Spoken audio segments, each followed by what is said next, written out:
씨와 가라지에 대한 내용을 통하여 하나님께서 창조하신 이 세상 안에는 좋은 씨가 자라고 마귀가 뿌린 가라지라는 나쁜 씨가 함께 공존하며 자란다고 했습니다.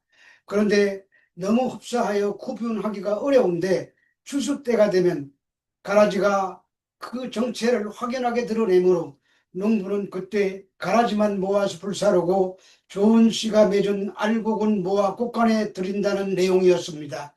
하나님은 자기 백성들을 추수 때까지 보호하기 위해서 성실하신 분이십니다. 하나님은 십자가에 자기 아들을 내어주시고 죽음의 권세를 깨치시고 부활의 아침을 맞게 하셨기 때문에 하나님의 계획과 인간은 변함없이 성취될 것입니다. 마태복음 13장 31절로 32절의 말씀입니다. 또 비유를 들어 이르시되 천국은 마치 사람이 자기 밭에 갖다 심은 겨자씨 하나를 같으니 이는 모든 씨보다 작은 것이로되 자란 후에는 풀보다 커서 나무가 되매 공중의 새들이 와서 그 가지에 깃들 이루니라. 겨자씨는 다른 씨앗보다 작지만 성장력이 대단하여 보통 1m 정도로 크게는 3m가량 자라 나무처럼 무성해진다고 합니다. 이러한 겨자씨를 예수님께서 천국에 비유하신 것은 겨자씨가 지니는 몇 가지 특성 때문입니다.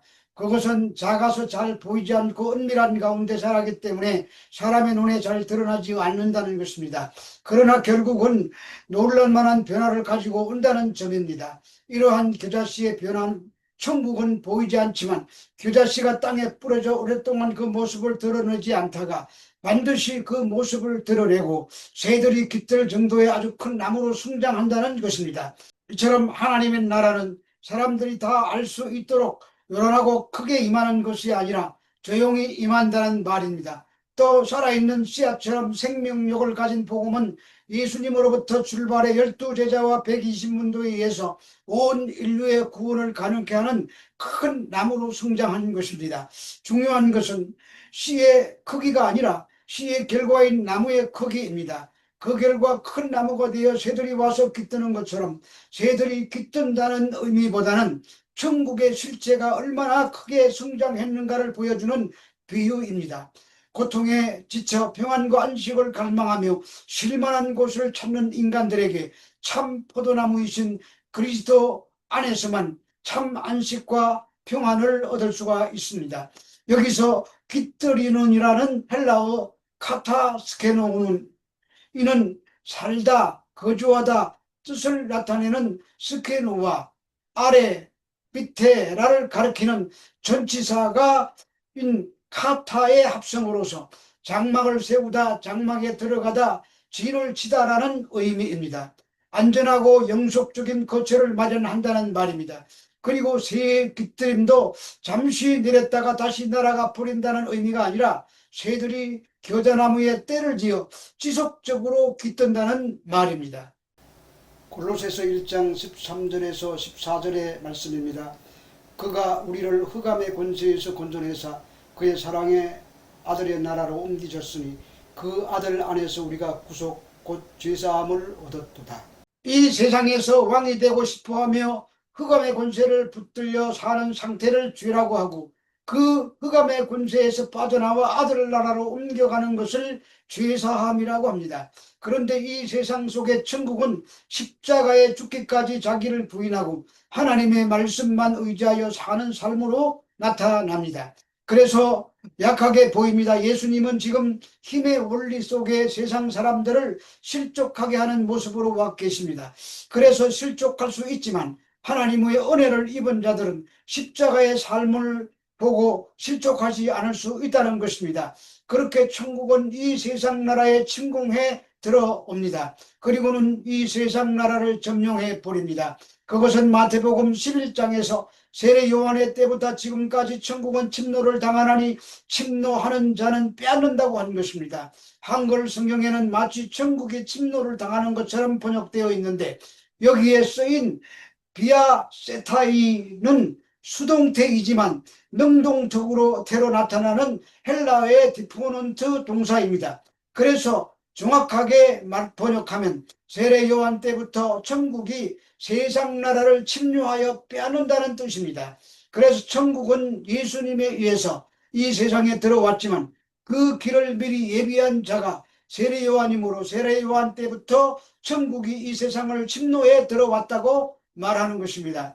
다른 말로 나라는 세상 나라가 하나님의 나라의 침공을 받아 육신의 나라가 조금씩 점령을 당하는 것입니다. 그러다가 나라는 나라 속에 갇혀있던 내 생명이 밖으로 드러나 결국 육으로서의 나는 천국에게 침략을 당해 멸절되어져 가다가 천국에 들어갈 때쯤 완전히 완성이 되어 천국이 되는 것입니다. 그 과정을 신앙생활이라고 합니다. 마태복음 12장 28절로 29절의 말씀입니다. 그러나 내가 하나님의 성령을 힘입어 귀신을 쫓아내는 것이면 하나님의 나라가 이미 너희에게 임하였느니라.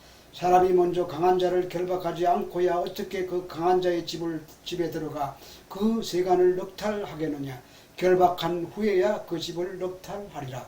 예수님께서 하나님의 나라를 말씀하시면서 그 천국이 임할 자의 삶을 한마디로 정의해 주십니다. 그것은 강한 자의 집에 들어가 강한 자를 결박하고 그 마귀의 세간을 넉탈해버려서 성령에 의해 귀신이 쫓겨나가는 것이라는 것입니다. 그러니까 이 땅에서 천국을 사는 자들의 삶은 나라는 우상 숭배를 위해서 온갖 세상 힘을 끌어모으고 있었는데 보이지 않게 임한 천국에 의해서 자아가 점차 결박되고 그 속에서 작은 불씨로 존재하던 새 생명이 밖으로 조금씩 드러나는 모습이 된다는 것입니다. 예를 들어 나를 사랑하고 나를 숭배하기 위한 착한 척, 바른 척, 열심 있는 척, 경건한 척까지 하며 다른 자들 위에 군림하려 하였던 내가 천국에 의해서 실체를 폭로당하고 천국의 불도저에 깔려 납작하게 오징어포가 되는 것입니다.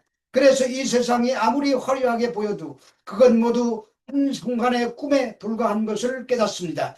그렇게 이 세상에서 나라는 존재의 왕됨을 위해 살던 자들이 꿈에서 깨를 때에 하나님의 나라가 나를 점령하게 됩니다. 그리고 주님이 함께 하시는 삶이 최고임을 깨닫게 됩니다. 그래서 찬송이 절로 나오는 것입니다. 이렇게 하나님의 천국은 우리를 침노에 들어와 우리를 부인시키고 해체시키며 결국은 우리를 나라는 세상 나라에서 빼앗아 내시는 것입니다. 그것이 천국을 사는 자들의 삶입니다. 겨자씨의 비유가 천국은으로 시작이 됩니다. 주님은 이 천국이 땅에서 어떤 모양으로 나타나는지를 아주 기가 막힌 소재를 사용하셔서 설명해 주신 것입니다. 천국은 이 땅에서 거의 보이지 않는 기자씨처럼 숨겨져 있습니다. 그런데 실제로 그 천국은 작은 것이 아니라 공중의 새들이 와서 깃들일 정도로 엄청난 실세를 숨기고 있는 것이라는 말씀입니다. 그 천국의 모습이 바로 겨자씨의 모습으로 와 있는 세상 속의 천국이라는 말입니다. 바로 그러한 겨자씨와 같으신 예수님께서 이 세상으로 침공해 들어오신 것입니다.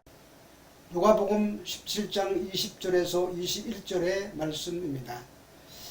바리새인들이 하나님의 나라가 어느 때 임하리나이까 묻거늘 예수께서 대답하여 가라사대 하나님의 나라는 볼 수 있게 임하는 것이 아니요 또 여기 있다 저기 있다고도 못하리니 하나님의 나라는 너희 안에 있느니라.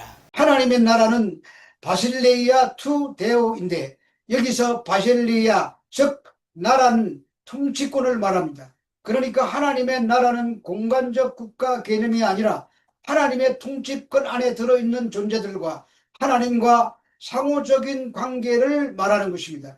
그래서 예수님이 자신을 하나님의 나라라고 하신 것입니다. 마찬가지로 하나님의 통치 속으로 끌려오는 하나님의 백성들 또한 각자가 하나님의 나라가 됩니다.